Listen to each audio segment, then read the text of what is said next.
schools thought they would play more. Are there games, I guess, from your past experiences playing or even coaching different stops that mean more? Is Washington State one of them, being a Power 5 school? Yeah, certainly a big game. And, I was a GA here when they came to Boise and played. I do remember as a player playing at Washington State. All I remember on that game was two things. One was Ryan Leaf was massive and we couldn't tackle him. We had D lineman hit him and he just booted him off. And then I think we were down, I don't know, by 20-some points, and our kicker was back there kicking in the net, and somebody in the crowd yelled, "Hey, 9 more of those, you're right back in it." So those are about the two things I remember from that game. You look back at Saturday's game, and the receivers are tremendous in terms of yards after the catch, and we see kind of some of the drills that you guys have been doing with them in practice, and kind of it looks funny throwing those giant whatever the blow-up balls out or whatever the heck they're called. But just curious how you see that translate, and were you happy with yards after the catch in that game on Saturday? Yeah, we actually took we took the wide receivers and skill players. We watched the movie Dodgeball, and then compliance said we couldn't throw wrenches at them, so we picked the physio balls out there to throw. But really, it just comes down to making guys miss. We talk about run after catch, and so we tried to simulate something out there that would give them a little bit of opportunity to try to make somebody miss after a catch, and really not to be lazy. As a skill player, once you catch the football, I think a lot of times in practice you can catch it and you run for 2 or 3 yards, but there's nothing there to really challenge you. It doesn't happen in a game. It showed up. Sed had a couple cuts in that game too. We made guys miss. So I think what Coach Adams has put together as far as training goes, that's the one thing about the staff. I think those guys are always thinking, how can we improve? How can we make this better? And I think some of the drills we've done showed up in that game, and so we'll certainly continue that. You mentioned Sed. What did impress you most? I know he came in here and you had high expectations for him, and it seems like obviously based just solely on the first quarter he met them. But when you look back at the tape, what were the things that impressed you most about him Saturday? Yeah, well, he made plays. He certainly did. He had he started off fast. He had that touchdown in there. We told him don't let up. Actually, he came right off the side. He scores his first touchdown in Division I football, and the first thing he says is, "I can't let up." He just kind of pulled up a little bit there, and the ball got out. It was close, but he scored on it. I've said it all along. Sed's a great fit here. Just his mindset, attitude, mentality, and certainly he produced in the game. Made some big plays. I think his first catch on the third down, first catch he had, first third down of the year, he makes it, and it's just got to continue. I think the biggest thing is for anybody that's played in game one has played well. How do you improve into the next week? How do you be consistent game in and game out? And we feel like he can do that, but it remains to be seen. And I think Sed's a tremendous worker. I think he's very knowledgeable about the game of football and understands it, and certainly what we're trying to do with him. But new week, new challenge, and we're happy he's here because he provides another element in that receiving group that I think is very explosive, and the guy that has got some size too that can go up and make plays.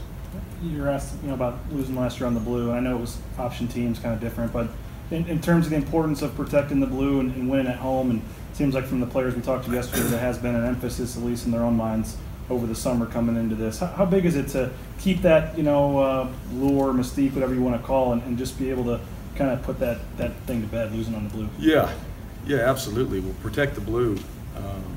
That's been here long before I got here, and certainly will carry on long after. You're playing at home.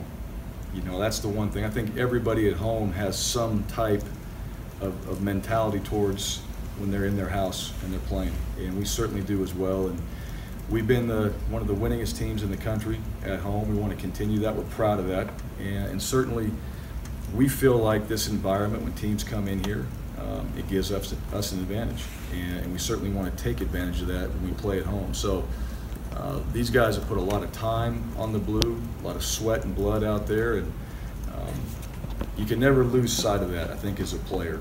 How hard you work and what you do, and that we have a blue field.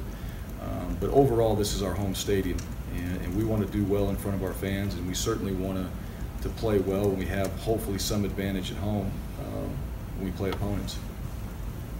Coach, like you said, Boise has been one of the winningest programs at home for a very long time. There are plenty of great programs across the country that don't have that type of winning percentage at home. So what about Boise specifically makes it a tough place to come and try and get a victory? Yeah, good question. I don't know. There's a lot of programs that have great traditions when they play at home and all that, and certainly we're one of them. I think it has to do a lot with just this environment.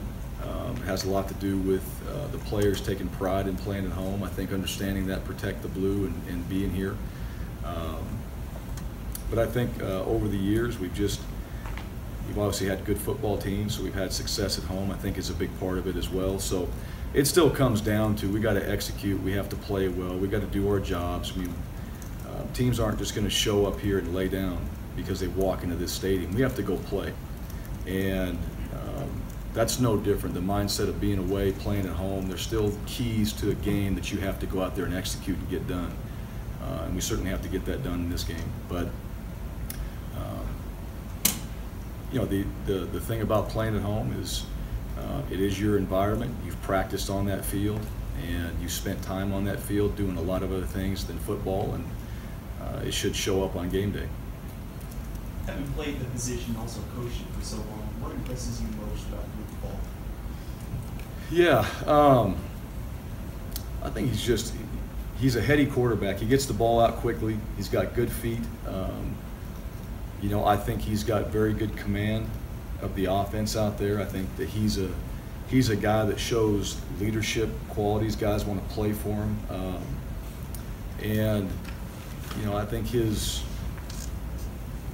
how he got to his position too, being a walk-on and earning that opportunity. And I'm sure Washington State probably has 8 quarterbacks on their roster, so it's not easy to probably get into that lineup with reps and put yourself as the starter because of what they do. So certainly impressed just overall with, if you're a college football fan, you look at players like that, you certainly are impressed with the work ethic those guys have. But as a player, the guy can sling it, and certainly has shown that in the games he's played. You look at Washington State's numbers throwing the football over the years that Leach has been there. I mean, the numbers are gaudy, and they face some good teams. What's the greatest challenge in trying to get against the air raid offense? Yeah, there's a lot. It's not just one. I mean, you've got one thing. You have very good football players out there at wide receiver that in one-on-one matchups can win. They're going to throw it. All right, so everybody has to do their job. Your underneath coverage has to do a great job in their pass schemes. Obviously, your safeties and corner, have to do their job as well.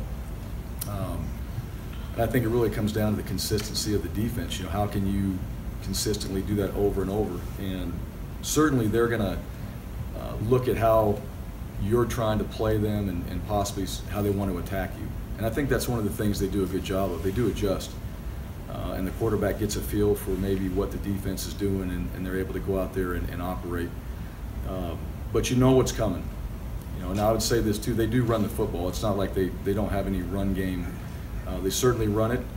They do some different things. They got a little bit of more motion and some misdirection than probably they've had in the past.